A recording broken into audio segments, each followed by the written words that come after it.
So welcome to our next session, which is focused on making fashion marketing great again. So if we just set the stage a little bit for the context of this conversation.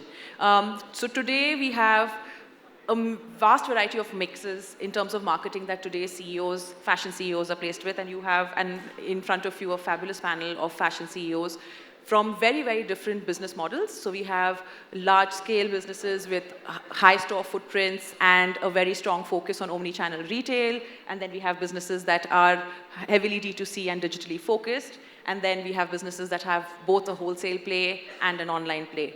So the challenges that are happening today is that it's easier than ever for brands to start up and build marketing, right? But it gets more and more complicated because we're all competing for the attention of the same consumers. It's getting more expensive to capture that attention, bring that consumer into our ecosystem, and then consequently retain that consumer. So what we want to discuss here is some tips and tricks. What is a sound playbook, depending on where you are in your brand life cycle, how well known is your brand to your consumer, what is the category that you're operating in, and where the consumer life cycle sort of dictates. And then we're going to try looking at it from a holistic point of view, where we start with the discovery of the brand, engaging the consumer while they're within your ecosystem, both from websites, marketplaces, and own stores. And then the last piece, which is your post-purchase, so that it's not just a one-time romance and they keep coming back to you, right? So maybe I'll start with Anisha. Amisha, you have the largest footprint one of the largest footprints amongst fashion retailers, and you have the longevity of brand that has been there.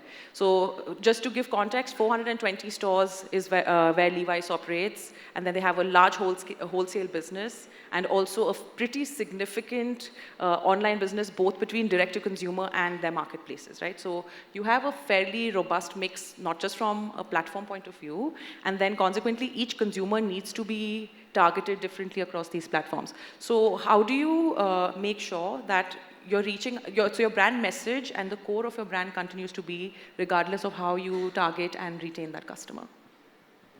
Yeah, I think this is a very vast topic, and we'll see how we can cover this in the short span. But first of all, I just want to say that, thank you for having me. Levi's, we're celebrating 170 years. And so I think from a longevity point of view, we have a huge legacy and history to kind of preserve, right? A large fleet in India we have, both online and offline, like you said. I think for us, what's very critical is ensuring that in the kind of clutter of fashion that we have, and there are a lot of brands today, how do you ensure that you establish yourself as a very distinctive brand, authentic brand with a true identity that resonates with the consumers, right? I think the second most biggest thing critical today as we think about our marketing, how do we talk to consumers, I think it's important that you develop that trust with the consumer, and that only happens when you have consistency in the messaging and the conversation, right? And the last bit of it is from an authenticity point of view, you need to make sure that you're honest. So, with those as the pillars, from an honesty point of view, when you talk about social responsibility, when you talk about sustainability, I think it's not gimmick anymore, right? Your consumers are really wanting to know what you're doing. And I think that transparency and honesty is critical. So, keeping that as the backdrop, when we think marketing, I think we think marketing from a very holistic lens perspective, right? I think the first and foremost for us is, we ensure that we are at the center of the culture, connecting with the consumer at the core, which means that, how do we ensure that we understand their preferences, lifestyle, etc. And we do intense work on that. We invest pretty heavily on that before we go out and say, okay, this is how I'm going to talk to you. I think the fundamental, and I think one of the greatest examples is, from a consumer understanding point of view, is that the most recent one, if you think about music, right? Music lives as part of Levi's soul, right? And we connect through very deeply with it, transcending boundaries. And very recently, if you look at an example, right? We were at Lollapalooza. I don't know how many of you attended, but it was a fabulous music festival. And Lollapalooza 2024, we participated again. We've been with them since the onset, since they started, right? From the inaugural sort of the session that they had. And the one beautiful thing there we had is where I feel, to answer your question, marketing came together in a very nice way. We collaborated with 3 music designers who were further in touch with the artists and the performers, right? And the kind of output that they created, we kind of blended that back within the tailor shop that we set up there. So there, the festival goers were able to customize their products on the spot, whether it was panels, heat presses, screen printing. They were able to take back something which was Levi's and the festival together. And this is the beauty. This is the place where, you start sort of connecting the brand so closely to something that they can relate to, right? So we think about it from that perspective. Personalization is very critical, and collaboration is also extremely critical for us, right? So I think our every endeavor is about how do you connect to the consumer in a deeper way, right? And the second larger piece for us is being very immersive and connecting with the consumer at the point of sale, which is relevant to them, right? So online or offline, very critical for us. We don't approach content creation from the sake of saying, how do I get an asset up and get the sale? I think for us, it is about how do I create that from a place of authenticity. So stores are important for us. Stores are the brand identity, and how a consumer sort of experiences the store is another critical piece. I think the last thing I will add is marketing for us comes from the lens of the influencers and the ambassadors that we work with, right? And I think Deepika Padukone, obviously our recent latest brand ambassador, she connects deeply with the consumers, the Gen Zs and the millennials, and she kind of brings that flavor and that flair of fashion married with Levi's authenticity and originality. I think it's a beautiful sort of a collaboration, right? And that collaboration comes from a very central place of ensuring that the brand authenticity is maintained. So again, that's the third leg of it, right? Ensuring that we don't do brand marketing for the sake of it, but ensuring that the values of the influencers, the value of the brand and the company sort of crosses together, right? So that's how we think about it. I don't know if I answered your question, but that's broadly... So, perfect. So absolutely beautiful to see that in today's day and age, consumers do want a sense of core and a value-driving proposition that Levi's has strongly and held down. And with that core at the heart of it, there is community building and co-creation that is happening regardless of channel. And it's sort of transient across channel creators, consumers, and celebrities, right? So really beautiful. I'll take the next question to Sukanya, who also drives a very value-oriented business, which is Kama Ayurveda, and has also utilized the storefront as really the heart of where all of their marketing and brand activities sort of eventually culminate and lead to the ideal brand experience which they drive. So Sukanya, would you like to speak on that, please? Oh. Hi, good afternoon. And it was a pleasure to be here with my fellow panelists, lots of learnings for us.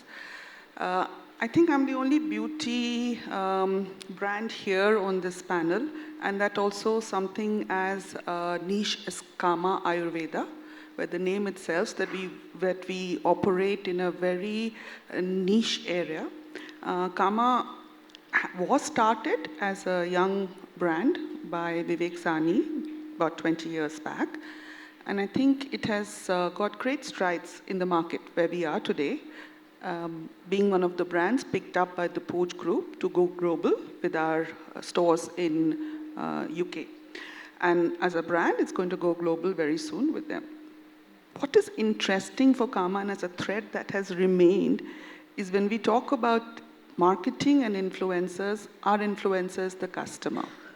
Our product is our hero, and we predominantly focus on making sure that the product is speaking to the consumer.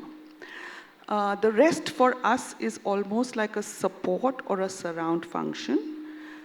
Marketing is very democratic now, whether a small brand or a large brand, the tools are the same. It is performance marketing, it is working with visibility on your wholesale partners, and you of course have the shining gem, which is our stores. So I think at Kama, we were very clear that what is the objective? Obviously, we can't do everything. Where do we want to go? What's the objective that we want to have? And we wanted brand fans. So it was not about having conversions, creating the content just for a tactical conversion for a single time interaction with the brand, but more to have a brand fan, because Ayurveda needs time. It needs to be in your dressing table for a longer time to be built into your regime. So with that as a clear objective for Kama, I think we took the route of trials, we took the route of talking product, collaborations, Amisha, you're right, very important, and especially the right collaborations. So for us, collaborations is with wellness retreats. We recently did something with Bridge Hotel where we just talked about breathing, what aromatherapy does with you when you're breathing and how to relax. So staying true to the brand USP or the brand core, I think makes it more effective for us. We look for quality versus quantity, and of course, we all go for data. We all know the consumer. We get the data on a monthly basis from whatever inputs we are putting into the social media. The importance is what is the core team and what are they slicing out to see? This is what we focus on. Very important. So for example, when we talked about our new product range, which is a hair oil, traditionally seeped hair oil, which is available across all Ayurvedic brands. We play in the premium segment, but it's available also at every segment.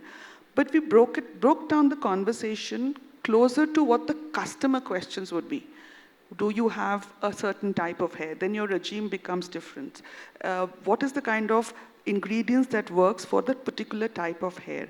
So it's not a conversation on a very pretty bottle with the name and the offer. It's a conversation which would engage you. So it's a mix of content, clarity of thought. Who are you speaking to? What would that person like to hear? The rest, and I'm looking forward to hear from everybody else, is a lot of maths. It's about your budget.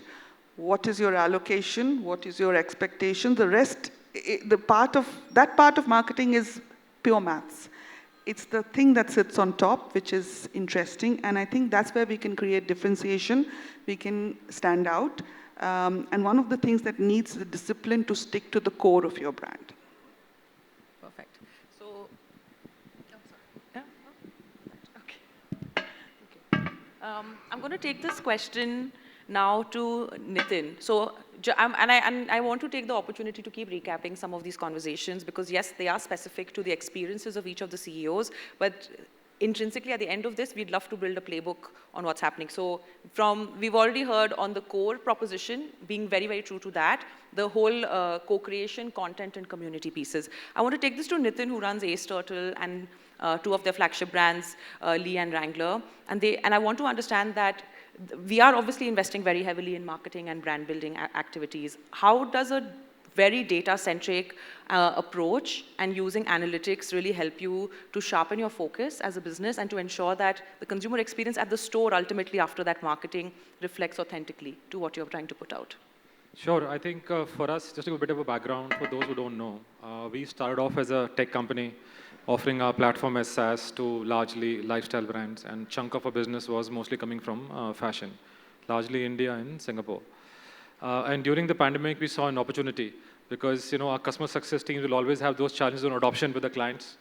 And of course, it was very clear, tech is an enabler, and and tech is easier to build, at least for somebody like us. But the challenge is largely around the adoption. And during the pandemic, we saw opportunity to acquire the business of some of our clients, and we took the opportunity to do that. Of course, at that point of time, the whole idea was that we'll have some part of the business which will be captive to us, and the other part of the business, the SaaS business will continue. And then the way, in the first season itself, the way the business grew, and we, of course, saw newer problems to solve, because what we were solving for our SaaS clients largely was on the omnichannel commerce piece. But you had at the front end a lot of consumer side of things. You had a black box in brick and mortar stores. How do you solve that black box? On the supply side, on the manufacturing side, again, you had a black box. Then you had design, etc., everything. And retail was extremely, operation-led. So we said, okay, then what we got to do is, first things is that let's pick up the things on the consumer side. And on the consumer side, we picked up, of course, the brick and mortar on the demand forecasting side and so on and so forth. So incidentally, in our company, we don't do any wholesale. So we don't sell our products to anybody, but only the consumer. We sell through department stores, we sell through third-party e-commerce platforms also, but it's always our inventory. And we have a common pool of inventory, everything gets shipped out from that common pool of inventory itself. Why we did that? We did that because we wanted to understand the consumer. So why I'm going back here is because for us, the whole last year was all about understanding the consumer better, and eventually led to the way we wanted to build our customer data platform. So what we did was, now there was no wholesale. We shut down all distributors. We shut down most of the offline stores who were not aligned to our kind of a model. So now we control the inventory, we control the assortment, we also control the pricing, around it. And it's a very circular kind of a model. So when we see an analytics, coming back to analytics, one learning which we already had, very in the early days of our business, of this retail business, was that it's such an operational heavy business, this whole retail business. If you leave it to the operation teams to have the insight and act on it, because there'll always be an action you have to take. A lot of time it will fall between the cracks, or because of the urgency or the recency, things will slow down. So the way we work today is we automate the task. For us, that's how the loop gets closed. For example, if there is an insight which has come in, somebody's supposed to take an action, that somebody has to be our system, right? So it comes in, the task gets completed, and yes, there's an escalation matrix built in the system. The exceptions it throws up, so we manage by exceptions. So that's the reason, we don't have any sales teams in the company. We don't have any retail operations teams in the stores. So we have our AI-enabled cameras in the stores. We have sensors in the stores. So today we know what product is getting picked up, what's going to the trial room, what's going to the POS. So it's like an offline funnel for the product. Similarly, we understand the consumer behavior far more better. But I think we have solved on the consumer side. But I think what we are going to solve this year is more going to be on the manufacturing side, because that piece is, in our opinion, still broken. Because all this data is coming back to us, the speed needs to come in on supply tech side as well. I don't know, did I answer your question or? Yes, you did. Okay, so perfect. I'll take this question to Nitesh. Again, building from an analytics point of view. So Nitesh obviously has the privilege of being part of Reliance's entire ecosystem. So there is no paucity of data and views of the customer that are well beyond retail, right? So how do you utilize some of these insights around consumers' buying behavior, consumption patterns, and behaviors on your own native stores and online platforms to sort of inform your decision both on how will you personalize the consumer experience and how will you tailor your product offering better? So, yes, you are right. As a Reliance, we invest a lot of studies in consumer behavior. We have a huge, you can say 16, 17 years of data from the offline stores. We understand our consumer, when they are coming. So there's a lot of study we do. I mean, when consumer comes in, how many times he's coming? Is he coming to USS only, or he comes regular basis? Is he's coming in Sankrant in APTG market, coming in Holi in Banaras? What he buys, what he is not buying. So we have a lot of data. We have a lot of analytical team. And we very specific target consumer. We know, and we have a very strong belief in telecalling. So we know the consumer that, I'm talking especially for offline, we know that consumer is buying in this time. In a year he comes 4 times, 3 times, 2 times, or even USS, for sure he comes and spend a good ticket size. So we have a lot of analytics with us in the consumer. And we ensure that we inform him in advance that what is going to come, what is happening, and we believe and we have seen the result coming in. So in this market where everybody is struggling with the footfall, and the first thing as a CEO, as a P&L head, we cut the marketing cost. So it's a very, very important to utilize marketing cost with the brain. I mean, what is going to give result? One thing is the brand building. You have to wait 3-4 years to 5 years, sometimes 20 years to build a brand. And sometime, as a P&L holder, we see if I'm investing X rupees, what is coming back. So that kind of thought process is going on, I will say, so much. And we also believe, as an individual or as a company, the product is a king. If you give good product, consumer will come back. And as a consumer, as I said, we believe that who's looking for what, right? If I can wear a red colored jacket and I have a behavior of buying colorful jackets, so whenever the new collection is coming in, we target that customer. like in our footwear business, we know this person comes and buy outdoor shoes. So ensure when outdoor product is coming in the store, this person must be informed by any means, by emailer, by a very traditional way, by telecalling, by whatever. And sometimes we give some incentive of voucher and all. You come back, we have not seen you last 2 months, you visit and here is a 500, 200 rupees voucher for buying of 2,000, this kind of thing. So very basic, but very result-oriented marketing, we believe. Also, we are too many things doing in our private level. So brand building also we are doing. And brand building we are doing, like we launch a product called Performix. It's a sports brand. We want to become an Indian sports biggest brand. So we hired cricketers, we hired sports people, and that way we are trying a brand building, which is a long-term, again, long-term scenario. All right, superb. So the challenge will obviously continue to be that on the one end you have the brand building pieces that are not always instantly measurable, right? And you know, Amisha and I had discussed this in the back end that in India it's very, very common, especially for CFOs to come knocking on our doors asking that you put X out, what is the ROI, right? And a lot of brand building pieces, the ROI really is truly at least a mid to long term. And even in today's day and age, the midterm definition is starting to change. Like earlier it used to last years, today it's potentially months, right? Because the script on the brands sort of shift. And then we have obviously more tactical ROAS-driven things that we need to do, which is on the performance side, and the CRM. And the CRM tools today and the performance tools today really do enable us to have a holistic view of the consumer, right? From when they discover the brand, where they're dropping off, where we can re-engage them, and you know, metrics around, did I get the return on the investments that I have made here? I'm going to now, I don't know how much time do I have. If I do truly have the 2 minutes, we're going to take 5 because we started a little bit later. So Siddharth has a very interesting space that he's amongst the youngest brands in this entire conversation here, right? And we do have different points of views that we have heard over here. So Siddharth, if today somebody had to start a new brand and really from your own learnings, where would you focus your energies? Hey, hi. Thanks for the opportunity. So, the first thing is, why do we exist, right? We were born out of the pandemic. Largely when we spoke to the Gen Z and millennials, but they told us that, they don't resonate to the brands that exist in India. They don't really resonate to the Alan Solis and Louis Phillips of the world, especially the 18-year-old to the 28-year-old.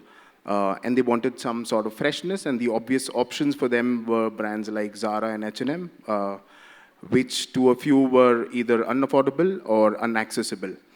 So that was the whole thesis. We just came up with, Snitch in July 2020. Barely 35 products, 2 racks in the corner of our office was the warehouse. And what we really understood is consumers, especially the Gen Zs, and that's why Snitch resonates to, the Gen Zs. But we understood that every guy wants that right swipe on Tinder. And to get that, he needs to appear, really cool and cannot repeat his clothes more often. Everyone wants their Instagram feed to be really fresh. Multiple insights like these, and started building products over it and distributed through largely content creators, influencers. We've kept our brand really, really transparent to consumers. Today, our design team really talks, to our consumers in terms of how did they design a product. What is the first insight that they got? What was their thought process, and how did they build that product? Our warehouse team is, creating content which is, towards how the order is processed, how is it reaching to your doorstep, and, what are the measures that we're taking there. The marketing team really speaks about, what are the sort of tactics that they've applied, etc. We do a lot of content on the story of the brand itself. 3 years, more than 400 crores in GMV. How did we achieve that? What are the basic things that we did? We did every content, and the first thing that we thought of, is it shareable? Right? So that was our first insight, that, impressions don't matter. If people are going to share, you're going to get more and more impressions. So I think we've used like a 360-degree sort of circuit wherein, one piece of content will talk about the brand. The second piece of content will talk about the journey. The third piece would obviously talk about the post-purchase sort of review, and that is the sort of loop that we keep creating every time. I mean, basically, just to sum it up, when Zara was created, it is a cheap fast fashion brand in Europe.